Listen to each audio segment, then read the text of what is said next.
So Gonzalo Higuain was absolutely fantastic for Juventus on the weekend, but where does he rank amongst great Serie A strikers?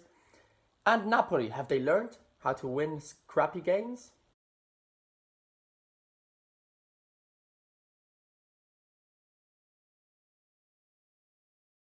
Welcome to another episode of Fifth Espresso Reaction. And this time we're going to start off talking about Gonzalo Higuain, who managed to reach 101 goals in Serie A. It's the second time someone manages to do so in two top leagues in Europe. The other one is Zlatan Ibrahimovic, of course, Higuain having already scored over 100 goals in La Liga. But these ones were not just important because they gave Juventus a great win over AC Milan. Also, of course, because of the record, but the beauty of them, that just shows what kind of number 9 Higuain is, as someone who is able to create goals, not just finalize them. And that is the main question of the weekend in a lot of Italian media. The debate has been whether he is as good or better even than some strikers of the past of Juventus and of Serie A in general. Of course, one of the main comparisons for Gonzalo Higuain has always been with Gabriel Omar Batistuta, the greatest number 9 in Argentinian history, arguably. Well, for sure, the one who has scored more goals. But someone who's not won a lot in his career. That's why the comparison fits in quite well, because Batistuta spent a lot of his career at Fiorentina and then moved to Roma in order to win the Scudetto in the early 2000s. But he's never won a World Cup with l'Albiceleste, for example. Just like Higuain, who, of course, is known in Argentina for not having scored the chances he had in the World Cup final and also in the finals in the Copa America. So, going back to their ability to score, of course, one of the questions asked by Sky Sport Italia was who was the best between Higuain, Batistuta, and another great of the Bianconeri past, recent past, David Trezeguet, another one who's an absolute star in terms of number 9s in Italy, even though he wore number 17. And he is someone who's won a lot more than the other two, of course. Firstly with the French national team, but of course also with Juventus. And well, Trezeguet, I think, it's a very personal opinion, ranks differently to the other two because he's more of a finalizer. I would compare him more to Mauro Icardi as type of player nowadays. Someone who is able to score whenever he has a chance. First touch, directly, he gets the goals, participates with the team, but less so. Whereas Higuain and Batistuta are two players you can find in a lot more areas of the pitch. And this is, I think, the main point of difference between Batistuta and Higuain. Having said that Trezeguet is something else, well, Batistuta is someone who really linked up. He was more of a almost number 10 than a number 9. Of course, a centre forward by all means, but he's someone who took the free kicks, shot very often from outside the box, and power, strength was his main quality, as well as the leadership. And that is the main point of difference. Because if Higuain doesn't score very often from outside the box, and we all agree on that, doesn't take free kicks, and those two things that put him in the shadow compared to Batistuta, it's also true that he's possibly, technically speaking, purely from a technical point of view, slightly better than the former Roman Fiorentina star. But the main difference has to be leadership, because Batistuta led Fiorentina to almost winning the title when they came third under Trapattoni, being top of the league in January, and then his injury, meaning Fiorentina then struggled to keep up with the other teams, but especially winning some important trophies like Coppa Italia and Supercoppa Italiana. And then he went to Roma, somewhere where it's very, very difficult, almost impossible to win a Scudetto, and won it in his first season. Of course, the team was amazing. That Giallorossi squad was great. Just talking about Totti, Del Vecchio, Montella, Emerson. But Batistuta was that last piece in order to win. Higuain was in that kind of team. Napoli, where he was the main leader, the main point of reference, didn't manage to win, didn't even go close to winning a Scudetto. And then he had to go to Juventus, a bigger club, where he's not one of the main leaders.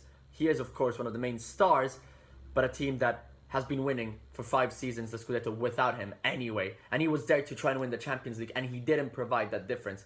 So I think in terms of character, Batistuta is something else. So I would always pick Batistuta always over Higuain. And of course, Batistuta being a Fiorentina legend kind of possibly gives it away in terms of my impartiality. But I hope I've been as impartial as possible in my analysis.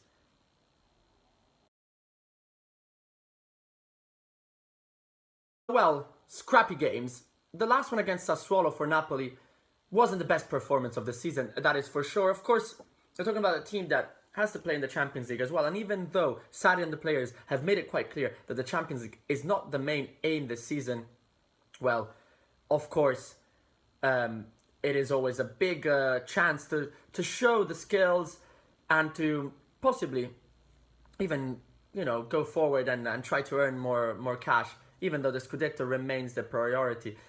And against the Sassuolo, against a team that can be quite organized, even though it's not the best Sassuolo of the past seasons, Napoli did struggle a little bit. Of course, absolutely deserved to win that game, but you expected them to completely slaughter the Nerazzurri, and that did not happen.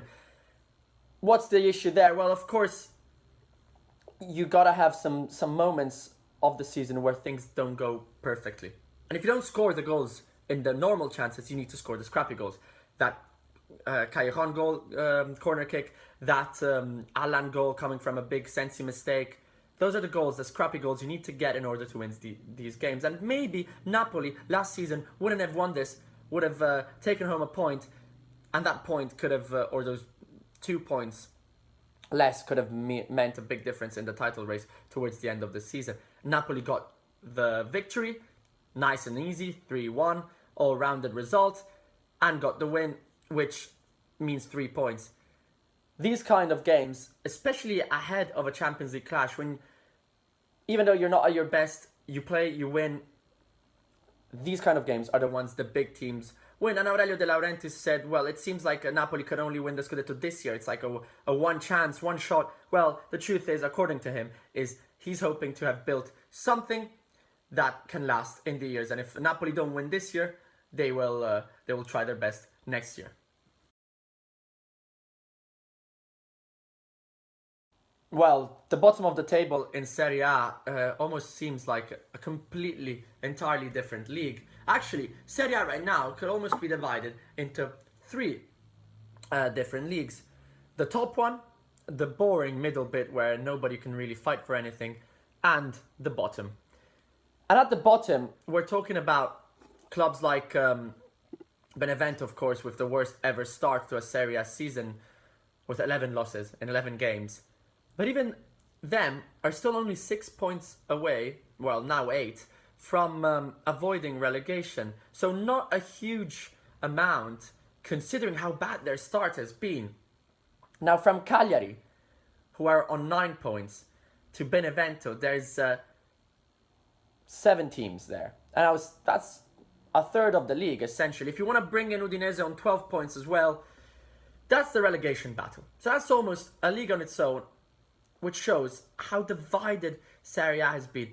Napoli have had the best ever start to a Serie A season. Inter have had their best ever start to a Serie A season. The top teams aren't dropping any points against the bottom ones.